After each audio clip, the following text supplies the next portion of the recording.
നമസ്കാരം, സ്കോർ അക്കാഡമിയിലേക്ക് സ്വാഗതം. നിങ്ങൾ എല്ലാവരും RRB ഗ്രൂപ്പ് ഡിയുടെ അപ്ഡേറ്റ്സ് എല്ലാം കാത്തിരിക്കുകയായിരിക്കും. നിങ്ങൾ 10ാം ക്ലാസ്സുമായിട്ട് RRB ഗ്രൂപ്പ് ഡി പരീക്ഷയ്ക്ക് വേണ്ടി പഠിക്കാൻ തുടങ്ങിയിട്ടുണ്ടാവുമെന്ന് വിചാരിക്കുന്നു. സോ RRB ഗ്രൂപ്പ് ഡി പരീക്ഷയ്ക്ക് ഇരിക്കുന്നതിന് മുന്നേ നമ്മൾ അപ്ലൈ ചെയ്യുന്ന ഒരു വലിയ പ്രോസസ്സിലൂടെ കടന്നു പോകേണ്ടതായിട്ടുണ്ട്. അതിന് മാൻഡേറ്ററി ആയിട്ട് കുറച്ച് ഡോക്യുമെന്റ്സ് നമ്മുടെ കയ്യിൽ വേണം. സോ ഏതൊക്കെയാണ് ആ ഡോക്യുമെന്റ്സ് നോക്കാനും അതിൽ കുറേ ഡോക്യുമെന്റ്സ് മുന്നേ നമ്മുടെ കയ്യിൽ റെഡി ആയാൽ മാത്രമേ ആപ്ലിക്കേഷൻ പ്രോസസ്സ് കുറച്ച് ഈസി ആവുള്ളൂ. അതിനെപ്പറ്റി പറയാനുമാണ് ഈ വീഡിയോ. അതിൽ തന്നെ ചില ഡോക്യുമെന്റ്സ് ഉണ്ട്. ഫോർ എക്സാമ്പിൾ നമ്മുടെ OBC സർട്ടിഫിക്കറ്റ് അല്ലെങ്കിൽ SC ST ആണെങ്കിൽ അതിന്റെ സർട്ടിഫിക്കറ്റ്, അതുപോലുള്ള കാര്യങ്ങൾ മുന്നേ കൂട്ടി ഉണ്ടാക്കി വെച്ചില്ലെങ്കിൽ നമ്മൾ തഹസിൽദാറിന്റെ അടുത്ത് പോകുമ്പോൾ അല്ലെങ്കിൽ താലൂക്ക് ഓഫീസിൽ നിന്ന് അല്ലെങ്കിൽ അക്ഷയയിൽ പോയിട്ട് ഇത് വാങ്ങിച്ചെടുക്കാൻ നമുക്ക് 7 to 10 ദിവസം എടുക്കാം. ഒരു 7 to 10 ഡേയ്സിന്റെ ഒരു ഗ്യാപ്പ് വരും. നമ്മൾ 23-ാം തീയതി നോട്ടിഫിക്കേഷൻ വരുമ്പോൾ അല്ലെങ്കിൽ നമ്മൾ RRB ഗ്രൂപ്പ് ഡിയുടെ നോട്ടിഫിക്കേഷൻ പ്രതീക്ഷിക്കുന്നത് 23-ാം തീയതിയാണ്. നമ്മൾ എംപ്ലോയ്മെന്റ് ന്യൂസിൽ അതിന്റെ ഒരു വാർത്ത വന്നിരുന്നു, ഞാൻ കാണിച്ചു തരാം. സോ 23-ാം തീയതി ആ നോട്ടിഫിക്കേഷൻ വരുമ്പോൾ പിന്നെയും ഒരു 10 ദിവസം ഇതിനുവേണ്ടി കാത്തിരിക്കുക. പിന്നെയും നമ്മുടെ കാസ്റ്റ് സർട്ടിഫിക്കറ്റും അല്ലെങ്കിൽ നമ്മുടെ റിസർവേഷന്റെ സർട്ടിഫിക്കറ്റ്സ് വരാൻ വേണ്ടി കാത്തിരിക്കുക. പിന്നെ അത് ലേറ്റ് ആവുക. ഇനി അതിനകത്ത് തന്നെ എന്തെങ്കിലും പ്രശ്നങ്ങൾ ഉണ്ടെങ്കിൽ നിങ്ങൾക്ക് അതില്ലാതെ റിസർവേഷൻ ഇല്ലാതെ അപ്ലൈ ചെയ്യേണ്ട ഒരു അവസ്ഥയൊക്കെ വരാനുള്ള സാധ്യതയുണ്ട്. സോ മുൻകൂട്ടി ഇതെല്ലാം റെഡിയാക്കി വെക്കുക. 23-ാം തീയതി ആകുമ്പോഴത്തേക്കും നമുക്ക് ജസ്റ്റ് സോണിനെ മനസ്സിലാക്കുക, പോസ്റ്റുകൾ മനസ്സിലാക്കി നമുക്ക് പ്രയോറിറ്റി കൊടുത്ത് അപ്ലൈ ചെയ്യാനുള്ള പണി മാത്രമേ ബാക്കി ഉണ്ടാകാൻ പാടുള്ളൂ. ഏതൊക്കെ ഡോക്യുമെന്റ്സ് നിങ്ങൾക്ക് നിർബന്ധമായിട്ട് വേണ്ടെന്ന് ഞാൻ വ്യക്തമായിട്ട് ഈ വീഡിയോയിൽ പറഞ്ഞിരുന്നുണ്ടാവും. എല്ലാവരും അവസാനം വരെ കാണുക. നിങ്ങൾക്ക് ഉപയോഗമുള്ള ഒരു വീഡിയോ ആയിട്ട് ഇത് മാറും. ഓക്കെ, ഈ എംപ്ലോയ്മെന്റ് ന്യൂസിൽ, അത് RRB എംപ്ലോയ്മെന്റ് ന്യൂസിൽ കൊടുത്തിട്ടുള്ള വാർത്തയാണ്. 23/1 നമുക്ക് ആപ്ലിക്കേഷൻ സ്റ്റാർട്ട് ആവും. ഏതിന്? ലെവൽ 1 പോസ്റ്റുകൾക്ക്, അതായത് ഗ്രൂപ്പ് ഡി പരീക്ഷയ്ക്ക് ലെവൽ 1 പോസ്റ്റുകൾക്ക് 23/1 എന്ത് സ്റ്റാർട്ട് ആവും? ആപ്ലിക്കേഷൻ സ്റ്റാർട്ട് ആവും. ഓക്കെ, അത് ഒരു മാസത്തെ പ്രോസസ് ആയിരിക്കും. ഒരു മാസത്തിലെ ആപ്ലിക്കേഷൻ കഴിയും. ഓക്കെ, RRB ഇതിന് മുന്നേയും 2024 ഒരുപാട് പോസ്റ്റുകൾ വിളിച്ചിട്ടുണ്ട്. അതിൽ അവസാനത്തെ പരീക്ഷയാണ് ഇത് ഗ്രൂപ്പ് ഡി പരീക്ഷ, അല്ലെ? അവസാനം നടത്തിയ പരീക്ഷയാണ് ഗ്രൂപ്പ് ഡി പരീക്ഷ, അല്ലെങ്കിൽ നടത്താൻ പോകുന്ന പരീക്ഷയാണ് ഗ്രൂപ്പ് ഡി പരീക്ഷ. സോ 2024 നടത്തിയ കുറെ പരീക്ഷകൾ, കുറെ ഡോക്യുമെന്റ്സ് RRB വേണമെന്ന് നിർബന്ധം പറഞ്ഞിട്ടുണ്ടായി, അല്ലെങ്കിൽ മാൻഡേറ്ററി ആയിട്ട് ഏതൊക്കെ ഡോക്യുമെന്റ്സ് വേണമെന്ന് RRB പറഞ്ഞിട്ടുണ്ടായി. നമുക്ക് നോക്കാം. കഴിഞ്ഞ NTPC സമയത്തും JEE സമയത്തും കുട്ടികൾ ആ ആപ്ലിക്കേഷൻ സമയത്ത് ഒരുപാട് ഓടി നടക്കുന്നുണ്ടായി സർട്ടിഫിക്കറ്റ്സിനെല്ലാം വേണ്ടിയിട്ട്. സോ ഇപ്പോഴേ അതെല്ലാം സ്വരുക്കൂട്ടി വെച്ചാൽ നമുക്ക് വളരെ ഈസി ആയിട്ട് ആ സമയത്ത് എനിക്കിപ്പോൾ സൗത്ത് സോണിൽ ഏത് സോണിലാണ് കൊടുക്കേണ്ടത്, ഏതാ പോസ്റ്റിലാണ് കൊടുക്കേണ്ടതെന്ന് മാത്രം മനസ്സിലാക്കി അപ്ലൈ ചെയ്യാൻ പറ്റും. ഇതെല്ലാം റെഡിയാക്കി വെച്ച് കഴിഞ്ഞാൽ ബേസിക്കലായിട്ട് നമുക്ക് വേണ്ട വരുന്നത് എന്തൊക്കെയാണെന്ന് നോക്കാം. നമുക്ക് വേണ്ട വരുന്ന SLC സർട്ടിഫിക്കറ്റ് വേണ്ട വരും. ഇത് എന്തിനാ വേണ്ട വരുന്നത്? ഇത് അപ്ലോഡ് ചെയ്യണോ അതോ ഇതിൽ ഡാറ്റ മാത്രം മതിയോ? എല്ലാം ഞാൻ പറഞ്ഞുതരാം കേട്ടോ. പിന്നെ നമുക്ക് വേണ്ടത് OBC NCL സർട്ടിഫിക്കറ്റ് നമുക്ക് വേണ്ട വരും. അതായത് OBC റിസർവേഷൻ അർഹരായ കുട്ടികൾ, അവർ നോൺ ക്രീമി ലെയറിൽ പെടുന്നവരാണെങ്കിൽ അതിന്റെ സർട്ടിഫിക്കറ്റ് വേണ്ട വരും. SC ST റിസർവേഷൻ അർഹരായിട്ടുള്ള കുട്ടികൾക്ക് SC ST സർട്ടിഫിക്കറ്റ് അപ്ലോഡ് ചെയ്യേണ്ടി വരും. അതുപോലെ സാധാരണ നമ്മൾ എല്ലാ പരീക്ഷയും കൊടുക്കുന്ന ഫോട്ടോയും സിഗ്നേച്ചറും കൊടുക്കേണ്ടി വരും. ഓക്കെ, അവിടെ വരെ ഓക്കെയാണ്. നമുക്കിനി ഓരോന്ന് നോക്കാം. SLC സർട്ടിഫിക്കറ്റ് എന്തുകൊണ്ടാണ് മാൻഡേറ്ററി ആണെന്ന് പറയാൻ കാരണം, SLC certificate candidate should enter name, father's name, date of birth as recorded in the SSLC matriculation and high school level examination certificate or an equivalent certificate only. 10ാം ക്ലാസ്സോ അതിന്റെ equivalent സർട്ടിഫിക്കറ്റിലുള്ള നെയിമോ father നെയിമോ date of ബർത്തോ തന്നെ കൊടുക്കണം. അത് മാറ്റാൻ പാടില്ല. നിർബന്ധമായിട്ടും RRB നോട്ടിഫിക്കേഷനിൽ കൊടുത്തിട്ടുള്ള ഡയലോഗാണ് ഞാൻ ഇവിടെ ഇട്ടിട്ടുള്ളത്. ഓക്കെ, പിന്നെ RRB പിന്നെ എടുത്ത് പറഞ്ഞിട്ടുണ്ട്, candidate should note that date of birth filled in the application should be as same as recorded in the matriculation SLC or 10th class certificate. ഈ 10th ക്ലാസ് സർട്ടിഫിക്കറ്റിൽ ഉള്ള പോലെ തന്നെ ആയിരിക്കണം നമ്മുടെ എന്ത് date of birth. No subsequent request for its change will be considered. പിന്നീട് മാറ്റാൻ പറ്റില്ല. വൺസ് നമ്മൾ ആപ്ലിക്കേഷൻ കൊടുത്തു കഴിഞ്ഞാൽ നമ്മുടെ ഡേറ്റ് ഓഫ് ബർത്ത് 10ാം ക്ലാസ്സിലുള്ളതല്ല എന്നുണ്ടെങ്കിൽ നമ്മൾ എന്ത് ചെയ്യും? ആപ്ലിക്കേഷൻ റിജക്റ്റ് ആവാനുള്ള സാധ്യത വളരെ കൂടുതലാണ്. പിന്നെ മാറ്റാൻ പറ്റില്ല.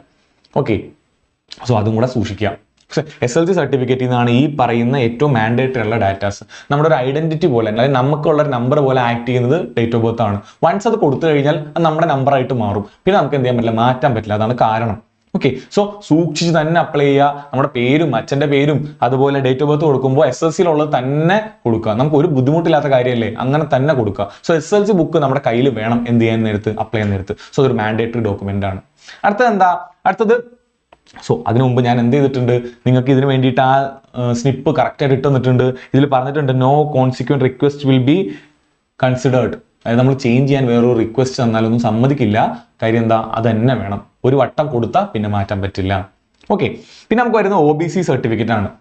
എന്താണ് OBC സർട്ടിഫിക്കറ്റ്? നമ്മൾ അതർ ബാക്ക്വേർഡ് ക്ലാസ്സിൽ പെട്ട ആൾക്കാരാണെങ്കിൽ, അതായത് നമ്മൾ OBCയിൽ പെട്ട ആൾക്കാരാണെങ്കിൽ, നമ്മൾ നോൺ ക്രീമി ലെയറിൽ വരുന്ന OBCയിൽ പെട്ട ആൾക്കാരാണെന്നുണ്ടെങ്കിൽ, അത് നമ്മുടെ ഇൻകം സ്ലാബ് നോൺ ക്രീമി ലെയറിനുള്ളിലുള്ള ആൾക്കാരാണെങ്കിൽ ആ സർട്ടിഫിക്കറ്റ് നമുക്ക് വേണം. Okay, OBC NCL certificate as per annexure 1, annexure 2 കൊടുത്തിട്ടുള്ള 1 അല്ല, അനക്സ്റ്റർ 2 കൊടുത്തിട്ടുള്ള OBC സർട്ടിഫിക്കറ്റ് നമുക്ക് എന്ത് ചെയ്യണം? നമ്മുടെ കയ്യിൽ വേണം. 1 കൊല്ലം കഴിയാത്തതായിരിക്കണം.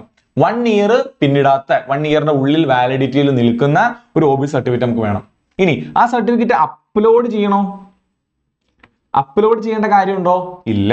ആ സർട്ടിഫിക്കറ്റ് നമ്പർ നമുക്ക് എന്ത് ചെയ്യുന്നുണ്ട്? ആപ്ലിക്കേഷനിൽ അപ്ലൈ ചെയ്യാൻ നേരത്ത് ഫില്ല് ചെയ്യണം.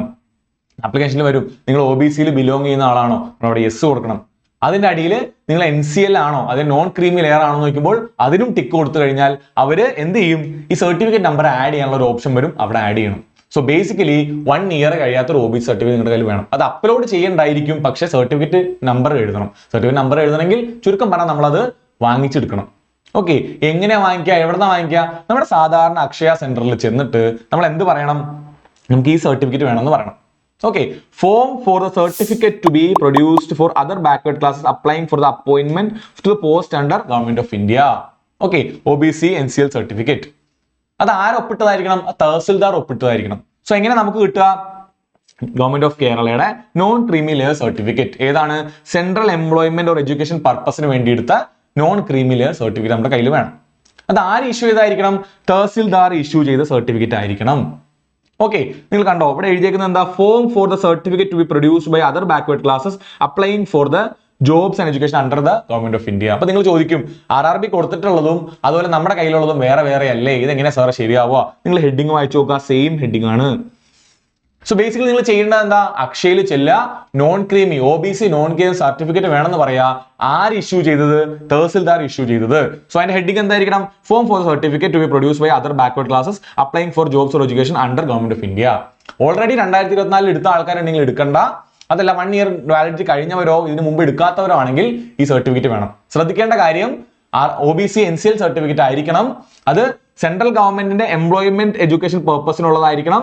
അത് തഹസിൽദാർ ഇഷ്യൂ ചെയ്യുന്നതായിരിക്കണം. ഇത്രയും കാര്യങ്ങൾ ശ്രദ്ധിക്കുക. OBC സർട്ടിഫിക്കറ്റ് അത്രയും നോക്കാനുള്ളൂ. 1 ഇയർ കവിയാത്തത്, സെൻട്രൽ ഗവൺമെന്റ് എംപ്ലോയ്മെന്റ് പർപ്പസിനുള്ളത്, തഹസിൽദാർ ഒപ്പിട്ടത്. ഇത്ര നമുക്ക് വേണ്ടത്. സോ ഈ സർട്ടിഫിക്കറ്റ് ഒപ്പിച്ചു വെക്കുക. നമുക്ക് അതിന്റെ നമ്പർ ആപ്ലിക്കേഷൻ സമയത്ത് വേണം. 23-ാം തീയതി ഇതിന്റെ പുറകിൽ ഓടി ഇതിന് ഈ NCL ആവണമെങ്കിൽ ഇൻകം നമ്മൾ കറക്റ്റ് ആയിട്ട് കാണിക്കണം. അവർ അതിന്റെ പ്രോസസ്സിന് സമയം വൈകി ഒരു 10-12 ദിവസം എടുത്തു കഴിഞ്ഞാൽ നമ്മൾ എന്ത് ചെയ്യും? ഫുള്ള് ലേറ്റ് ആയി പോകും. നമ്മൾ മൊത്തത്തിൽ പാനിക് ആവും. ഓക്കെ, ഒരു സ്ട്രെസ്സും ഇല്ല, നമുക്ക് അപ്ലൈ ചെയ്യാൻ പറ്റണം. ജസ്റ്റ് നമ്മുടെ സോണും പോസ്റ്റും മാത്രം നോക്കി അപ്ലൈ ചെയ്യാൻ പറ്റണമെങ്കിൽ മുന്നേ ഒപ്പിച്ച് വയ്ക്കുക. ഓക്കെ, അടുത്തത് SC/ST സർട്ടിഫിക്കറ്റും കൂടെ നമുക്ക് ഒപ്പിക്കേണ്ടതായിട്ടുണ്ട്. നിങ്ങൾ SC ഓർ ST കാറ്റഗറിയിൽ പെട്ട ആളാണ്, നിങ്ങൾക്ക് റിസർവേഷൻ അർഹതയുണ്ട്, നിങ്ങൾക്ക് റിസർവേഷൻ വേണമെന്നുണ്ടെങ്കിൽ നിങ്ങൾ എന്ത് ചെയ്യുക? SC/ST സർട്ടിഫിക്കറ്റ് ഒപ്പിച്ച് വയ്ക്കുക. എന്തിനാണ് SC സർട്ടിഫിക്കറ്റ്? നിങ്ങൾക്ക് free sleeper class railway pass കിട്ടും. നിങ്ങളിപ്പോ ട്രിവാൻഡ്രത്തുള്ള ആളാണ്, നിങ്ങൾക്ക് എക്സാം ഉള്ളത് തൃശ്ശൂരാണെന്ന് വിചാരിക്കും, അവിടെ വരെയുള്ള സ്ലീപ്പർ ക്ലാസിന്റെ ടിക്കറ്റ് കിട്ടും. നിങ്ങൾ എവിടെയാണോ എക്സാം എഴുതുന്നത് അത് അവിടെ വരെയുള്ള സ്ലീപ്പർ ക്ലാസിന്റെ ടിക്കറ്റ് കിട്ടും. ആർക്ക്? SC/ST കാൻഡിഡേറ്റ്സിന് മാത്രം കിട്ടും. ഇത് കിട്ടണമെങ്കിൽ എന്ത് ചെയ്യണം? SC certificate who wish to avail free travel authority will be indicated yes in the relevant column in online application. Online ആപ്ലിക്കേഷനിൽ നിങ്ങൾക്ക് അത് വേണമെന്ന് കൊടുക്കുക. അതിന്റെ കൂടെ ഒരു വാലിഡ് കാസ്റ്റ് സർട്ടിഫിക്കറ്റ് അപ്പ് ചെയ്യുക.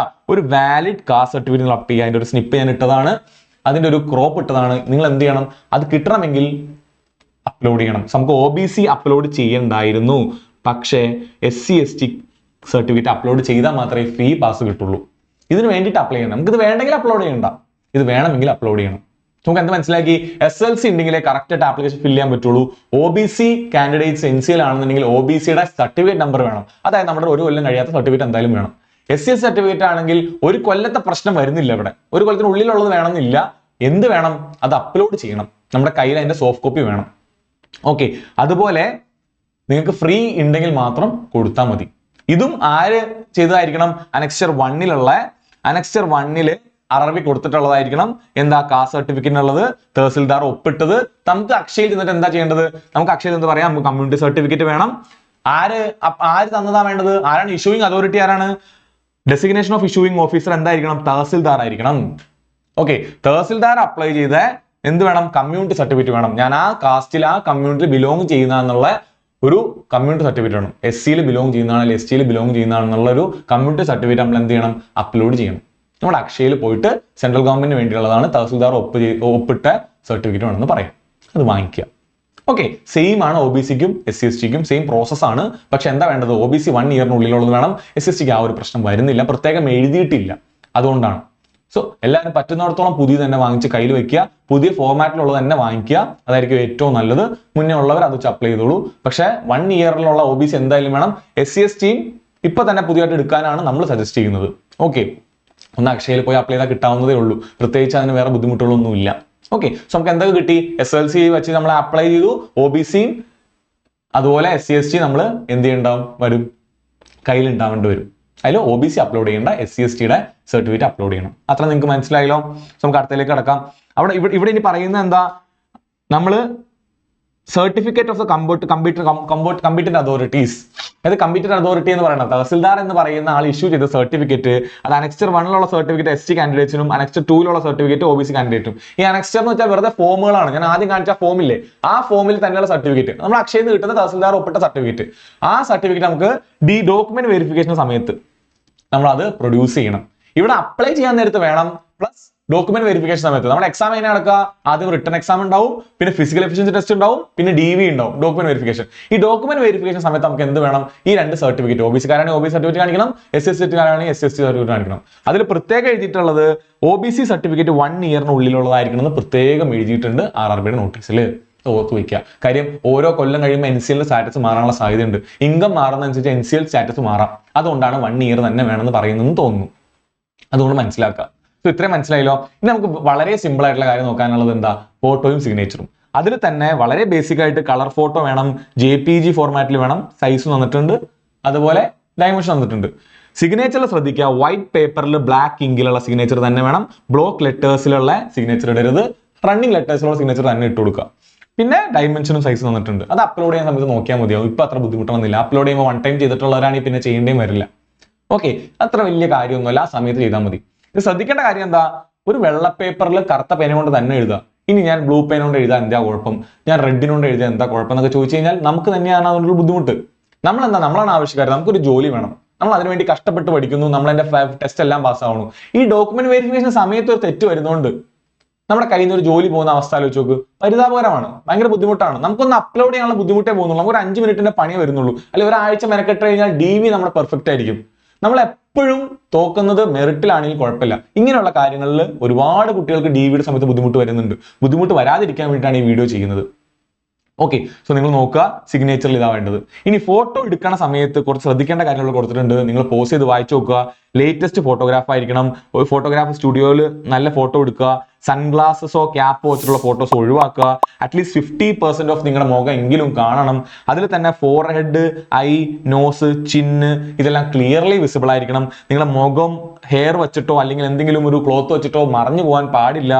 അതുപോലെ കണ്ണട വെക്കുന്ന ആൾക്കാർ ഗ്ലെയർസ്, റിഫ്ലക്ഷൻ ഇതെല്ലാം ഉണ്ടെങ്കിൽ കണ്ണട മാറ്റി വയ്ക്കുക, അല്ലെങ്കിൽ ഗ്ലെയർ ഇല്ലാത്ത കണ്ണട വയ്ക്കുക.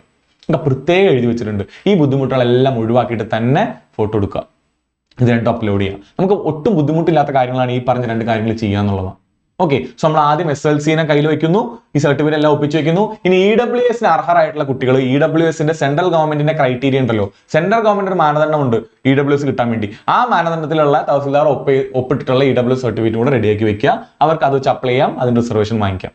ഓക്കെ, അതിനെപ്പറ്റി നമ്മൾ ഡീറ്റെയിൽ ആയിട്ട് പറയുന്നില്ല. OBC SCയുടെ കാര്യം ഞാൻ പറഞ്ഞു, SLCയുടെ കാര്യം പറഞ്ഞു, ഫോട്ടോയും സിഗ്നേച്ചറും. ഇത്രയാണ് മാൻഡേറ്ററി ആയിട്ട് വേണ്ടിവരുന്നത്. പിന്നെ നിങ്ങളുടെ കയ്യിൽ എന്തായാലും ആധാർ വേണ്ടി വരും. ആധാർ നമ്മൾ എന്തായാലും അവിടെ ലിങ്ക് ചെയ്യേണ്ടി വരും.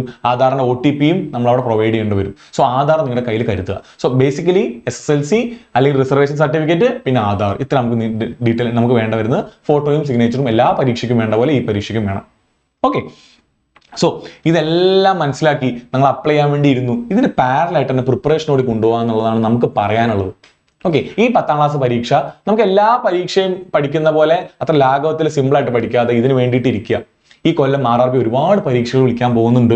ഇനി ഒരുപാട് പരീക്ഷകൾ വരാനുണ്ട്. ഇത് തുടക്കമായിട്ട് കരുതുക. ഈ 10ാം ക്ലാസ് പരീക്ഷ എല്ലാവർക്കും എഴുതാം. 10ാം ക്ലാസ് മുതൽ മുകളിലോട്ടുള്ള എല്ലാവർക്കും ഈ പരീക്ഷ എഴുതാലോ. സോ എല്ലാവർക്കും ആർക്ക് വേണമെങ്കിലും പരീക്ഷ വേണ്ടി പഠിക്കാം. ഇതിൽ maths, reasoning, general awareness, general science ഈ 4 വിഷയങ്ങളുള്ള ഈ 2 വിഷയങ്ങൾക്ക്, അതായത് എഴുതി ഓരോ സ്റ്റെപ്പും മനസ്സിലാക്കി പഠിക്കേണ്ട ഒരുപാട് പ്രാക്ടീസ് വേണ്ട 55 മാർക്കിന്റെ ക്വസ്റ്റ്യൻസ് ഉണ്ടാവും. അതുപോലെ കൺസെപ്റ്റ് മനസ്സിലാക്കി ബൈ ഹാർട്ട് പഠിക്കേണ്ട, അത് കൺസെപ്റ്റ് മനസ്സിലാക്കി റിവൈസ് ചെയ്ത് പഠിക്കേണ്ട 45 മാർക്കിന്റെ ക്വസ്റ്റ്യൻസ് ഉണ്ടാവും. ഓക്കെ, സോ ഇത്രയും ഈ 2 പേരെ ഒരുപാട് പ്രാക്ടീസ് ചെയ്യണം. ഇന്ന് തുടങ്ങിയാൽ മാത്രമേ ഒരു 6 മാസത്തെ ഗ്യാപ്പ് എങ്കിലും നമുക്ക് കിട്ടിയാൽ പോലും നമ്മൾ തീരുള്ളൂ. അത്രയും പ്രാക്ടീസ് ചെയ്യാനുണ്ട്, അത്രയും ബുദ്ധിമുട്ടുണ്ട് ഈ പരീക്ഷ. അല്ലെങ്കിൽ എല്ലാ പരീക്ഷകളും. സോ ഇവിടെ തുടങ്ങിയാൽ ആദ്യത്തെ ഒരു 6 മാസം കൊണ്ട് ജൂൺ ജൂലൈ ആകുമ്പോഴത്തേക്കും നമ്മുടെ അത്യാവശ്യം ഡാറ്റ എല്ലാം നമ്മുടെ കയ്യിൽ റെഡിയാവും. നമ്മൾ റിവൈസ് ഒക്കെ ചെയ്ത് എത്തിയിട്ടുണ്ടാവും, മോക്ക് ടെസ്റ്റുകളും നോട്ടുകളൊക്കെ ഉണ്ടാക്കി റെഡിയാക്കി വെച്ചിട്ടുണ്ടാവും. പിന്നെ നമുക്ക് വരുന്ന ഓരോ പരീക്ഷകളും, അതിപ്പോൾ PSCയുടെ LD വരുമ്പോഴും അത് SSC MTS വരുമ്പോഴൊക്കെ നമുക്ക് എന്ത് ചെയ്യാം, ഈ പ്രിപ്പറേഷൻ അവിടെ ഉപയോഗപ്പെടുത്താം. നമുക്ക് പിന്നെ സ്വിച്ച് ചെയ്യാം വേറെ പരീക്ഷകളിലേക്കൊക്കെ. പക്ഷെ എന്ത് ചെയ്യണം, ഇവിടെ പഠിച്ചു തുടങ്ങാം. ഇത് നല്ലൊരു ഓപ്പർച്യൂണിറ്റിയാണ്. അത്യാവശ്യം ഒഴിവുകളുണ്ട്. ഞാൻ ഇതിനെപ്പറ്റി സേവ് സ്കോർ എല്ലാം മുന്നേ പറഞ്ഞതാണ്. നിങ്ങൾക്കൊരു ഐഡിയ ഉണ്ട് അതിനെ പറ്റിയിട്ട്. ഓക്കെ, സോ ഇതെല്ലാം നിങ്ങൾ ചെയ്യണം. പിന്നെ ഈ വൺസ് ആപ്ലിക്കേഷൻ വന്നു കഴിഞ്ഞാൽ നമ്മൾ എന്തെല്ലാം പ്രൊവൈഡ് ചെയ്യുന്നുണ്ടാവും, ഡീറ്റെയിൽഡ് ആയിട്ട് എന്തെല്ലാം പഠിക്കണം, എങ്ങനെ RRB ഗ്രൂപ്പ് ഡിനെ സമീപിക്കണം, എന്തായിരിക്കും നിങ്ങളുടെ സ്റ്റഡി പ്ലാൻ. അത് നിങ്ങൾ സെൽഫ് പ്രിപ്പയർ ചെയ്യുന്ന ആളായിക്കോട്ടെ, ഒരു കോഴ്സ് എടുക്കുന്ന ആളായിക്കോട്ടെ, എന്താണെങ്കിലും നിങ്ങൾ എങ്ങനെ പ്രിപ്പയർ ചെയ്യുന്ന ഡീറ്റെയിൽ ആയിട്ട് പറഞ്ഞുകൊണ്ട് ഒരു സ്റ്റഡി പ്ലാൻ വീഡിയോ ഉണ്ടാവും. ഓരോ വിഷയങ്ങളെ പറ്റി ഡീറ്റെയിൽ ആയിട്ട് പറഞ്ഞുകൊണ്ട് സബ്ജക്ട് ഓറിയന്റേഷൻ വീഡിയോസ് ഉണ്ടാവും. ഓരോ വിഷയത്തിലും എന്തെല്ലാമാണ് ശ്രദ്ധിക്കേണ്ടത്, ഓരോ വിഷയത്തിലും പഠിക്കുന്നതിൽ വ്യത്യാസമുണ്ടോ, മാത്സും റീസണിങ്ങും പഠിക്കുന്നതിൽ വ്യത്യാസമുണ്ടോ, ജനറൽ അവയർസും ജനറൽ സയൻസും പഠിക്കുന്നതിൽ വ്യത്യാസമുണ്ടോ, ഇതെല്ലാം ഡീറ്റെയിൽ ആയിട്ട് പറഞ്ഞിട്ടുള്ള സബ്ജക്ട് ഓറിയന്റേഷൻ വീഡിയോ വരുന്നുണ്ടാവും. നോട്ടിഫിക്കേഷൻ വന്നാൽ ഉടനെ നോട്ടിഫിക്കേഷൻ ഔട്ട് വീഡിയോ ഇടുന്നുണ്ടാവും. എങ്ങനെയാണ്, എന്തൊക്കെയാണ് നോട്ടിഫിക്കേഷൻ പ്രത്യേകതകൾ, ഏതൊക്കെ സോണിലാണ് ഒഴിവുകളുള്ളത്, എത്ര ഒഴിവുകളാണുള്ളത്, അതിൽ തന്നെ അണ്ടർസേർവ്ഡിനും SC/STക്കും OBCക്കും ഒഴിവുകൾ എത്രയുണ്ട്, ഏതൊക്കെ പോസ്റ്റുകളായി തവണ വിളിച്ചിട്ടുള്ളത്, അതിൽ ഏതൊക്കെ പോസ്റ്റാണ് നല്ലതെന്നെല്ലാം ഡീറ്റെയിൽ ആയിട്ട് ഇവിടെ പറയുന്നുണ്ടാവും. നോട്ടിഫിക്കേഷൻ ഔട്ടിലും ബേസിക് ആയിട്ടുള്ള കാര്യങ്ങൾ പറയുന്നുണ്ടാവും. അത് കഴിഞ്ഞു കഴിഞ്ഞാൽ ഈ പറയുന്ന സർട്ടിഫിക്കറ്റുകളെല്ലാം അല്ലെങ്കിൽ ഈ പറയുന്ന SLC വെച്ചിട്ട്, ആധാർ വെച്ചിട്ട്, ഫോട്ടോ വെച്ചിട്ട്, സിഗ്നേച്ചർ വെച്ചിട്ട് എങ്ങനെയാണ് ഡീറ്റെയിൽ ആയിട്ട് അപ്ലൈ ചെയ്യുന്നത് നിങ്ങൾക്ക് കാണിച്ചു തരുന്നുണ്ടാവും ഹൗ ടു അപ്ലൈ വീഡിയോയിൽ. ഓക്കെ, അതെല്ലാം കഴിഞ്ഞിട്ട് ഏത് സോണിലാണ് അപ്ലൈ ചെയ്യേണ്ടത്, ഫോർ എക്സാമ്പിൾ മലയാളികൾക്ക് ഏറ്റവും നല്ല സോൺ ഏതാണ്, അല്ലെങ്കിൽ ഏറ്റവും നല്ല സ്ത്രീകൾക്ക് നല്ല പോസ്റ്റ് ഏതാണ്, അല്ലെങ്കിൽ ഏറ്റവും ഓഫീസ് വർക്കും മറ്റേ നമ്മുടെ ഫീൽഡ് വർക്കും വെച്ച് നോക്കുമ്പോൾ ഏത് പോസ്റ്റിലാണ് വർക്ക് ചെയ്യാൻ നല്ലത്, ഓരോ പോസ്റ്റിന്റെയും പ്രൊഫൈൽ എങ്ങനെയാണ്, ഇതെല്ലാം പറഞ്ഞുകൊണ്ടുള്ള സോണും പോസ്റ്റ് അനാലിസിസ് വീഡിയോയും വരുന്നുണ്ടാവും. ഓക്കെ, സോ ഗ്രൂപ്പ് ഡിയുടെ ഇത്രയും സെറ്റ് ഓഫ് വീഡിയോസ് നമുക്ക് വരുന്നുണ്ടാവും. ഇതിന് മുന്നേ നമ്മൾ കുറേ വീഡിയോസ് ചെയ്തു. നമുക്ക് ഡീറ്റെയിൽ ആയിട്ട് ഗ്രൂപ്പ് ഡിനെ മനസ്സിലാക്കി തന്നെ അപ്ലൈ ചെയ്യാം, എന്നിട്ട് പഠിക്കാനും വളരെ സ്ട്രക്ചേർഡ് ആയിട്ട് തന്നെ ഇരിക്കാം. സോ ഈ എല്ലാ ഡീറ്റെയിൽസും ഉൾപ്പെടുത്തിക്കൊണ്ട് മോക്ക് ടെസ്റ്റുകളും ഷോർട്ട് നോട്ട്സുകളും എല്ലാം ഉൾപ്പെടുത്തിക്കൊണ്ടുള്ള ഒരു ഗ്രൂപ്പ് ഡിയുടെ കോഴ്സ് ഞാൻ നിങ്ങൾക്ക് മുന്നേ പരിചയപ്പെടുത്തിയതാണ്. എന്തെങ്കിലും എൻക്വയറീസ് ഉണ്ടെങ്കിൽ നമ്പറിൽ വിളിക്കുക, കോൺടാക്ട് ചെയ്യുക. എന്തെങ്കിലും ഡൗട്ട് ഉണ്ടെങ്കിൽ ചോദിച്ചോളൂ. ഈ ഒരു എക്സാം സീസണിൽ നമുക്കൊരു ജോലിയായിട്ട് തന്നെ പുറത്തേക്ക് ഇറങ്ങാം. എല്ലാവർക്കും എൻ്റെ best of luck. Thank you.